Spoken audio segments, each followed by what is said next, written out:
Also, let me tell you, the proof that the salary is not enough is how private credit has grown. I mean, people finance themselves with credit cards, which must be the worst thing for finances. It has increased a lot. Let's see, Diego, secondly. What they are saying is undoubtedly real. The amount of people we visit constantly tell us that this is real, but at the same time they tell us it is real, but we are not going back. Okay, well, I mean, we put up with it. It is real. It is very hard. But, you know what? We have a president who tells us the truth. Look, he is telling us the truth for the first time. He is telling us this is going to be tough. It is going to be very difficult, but we are already going through the worst moment and we have to endure. So, what happened in the national team? Of course, why did they lose in the province of Buenos Aires? So, what? I tell you, why did they lose in the province? Air, land. First, because you were apathetic. Yes, because you never discussed the issues of the province. You heard in September, October some debate about insecurity or security, about education, about health. The debate of the province was a total bore. No, there were no proposals. The debate was Quinerismo. Yes, Quinerismo. No, a mistake. It was Spanish. Do you remember? No, not the police and Bondarenko at some point. There was no discussion. Now in the non-discussion and in a situation, I repeat what Segundo said, that the people made an enormous effort, society made an enormous effort. But why did they make an enormous effort? Because if not, let's not forget things. Society made an effort because it said, hey, in life you can't spend more than you earn. And people said, yes, you're right, look, you can't spend more than you generate. You have to get things in order. Economic order, public order. The things that society asked for and demanded were put in order. That was hard. It was difficult. It is difficult. It is difficult. So, no, it wasn't hard. It is difficult. Now the path we are on is the path where you start to move forward. Now it doesn't happen overnight because I say, how many times do we come on your show? A lot of times.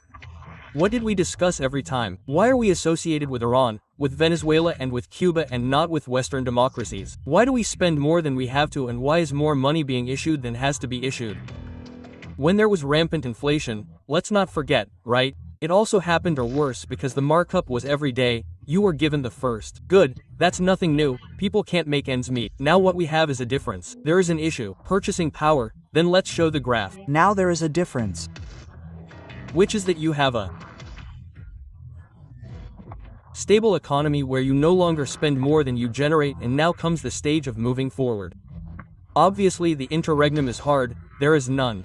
I'll show you the interregnum. Let me show you the interregnum and I'll add it to Fargo C who hasn't spoken yet. Percentage of households that used savings to live in the last 3 months. Data from INDEC. This is the famous permanent survey of Ds. It asks people in the last 3 months how much you had to touch your savings or if you had to touch your savings. The series starts in 2018, ends in 2025. Today we are at 36%. People responded that they have to touch their savings. Look, last year was worse. It was almost 40 and we were also coming from 31 or yes, 31 in the last 2 years of the worst moment of the economy. So, the guys, what's going on? You tell me, hey, 30% of people use their savings. Well, now in 1936, it was a worse economic time, and yes, because inflation was rampant, the dollar was out of control, but obviously there was a sector of people who felt the effects, and were coming out of a hyperinflation that left them with a lot of money. That's also another factor, a factor that influences when you have inflation, like when you have salary increases, which you think is money, in reality, when you look closely, it doesn't even compensate you because there's a loss of purchasing power, but you feel like you're earning more. Yes, sure, but inertia takes you to 38.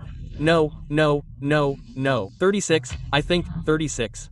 Inertia takes you to that when you stop inflation. The inertia continues. Why? Because services were so expensive, you were going to be left without electricity. Because you didn't have enough to get by, but inflation stopped. So it always happens.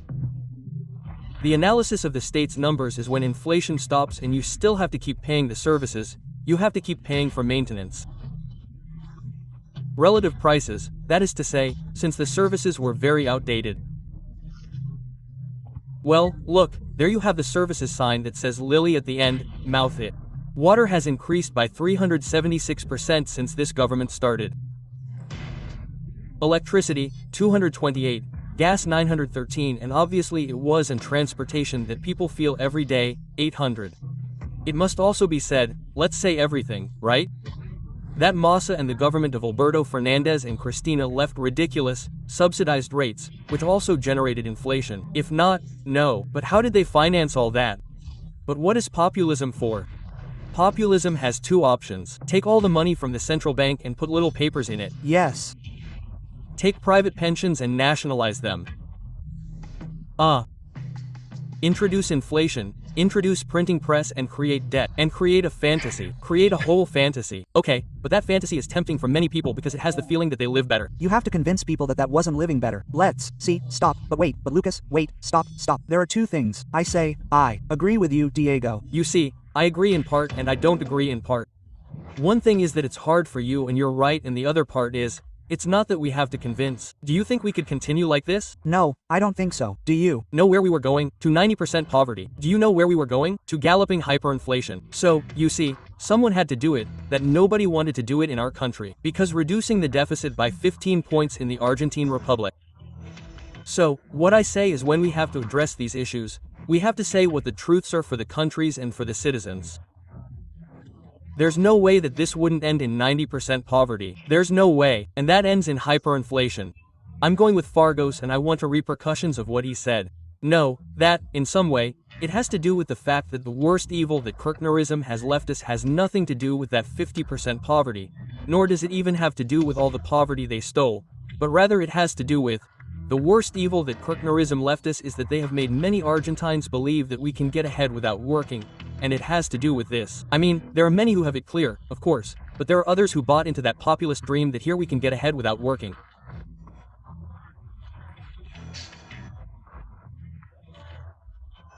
So, the most difficult job this president has is to return all Argentines to the culture of work. I work a lot in Argentina, right? Without a doubt, that's why I said there are people. The vast majority have one job, two jobs, and so on. But they are the ones who complain the most, the ones who complain the most who pay taxes to support those who created the fantasy that they can live. But you also have a reality of 23 million people with the capacity to work in the Argentine Republic.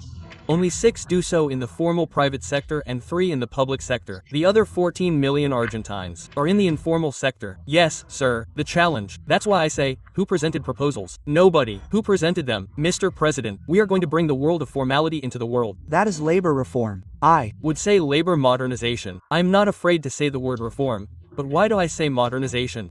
Because the president was clear. He said, there is a mechanism by which people who have worked for a company for 20 years, we are not changing them overnight so that they can be replaced. Now, what do we do with the 14 million? How do we include them? They don't want to discuss it. How do we lower taxes? What did you say? The president presented, I am going to lower taxes. He's already doing it, huh? He's already doing it. 20 points below withholdings. 20 points in sustained. 20% below withholdings. In the 90s,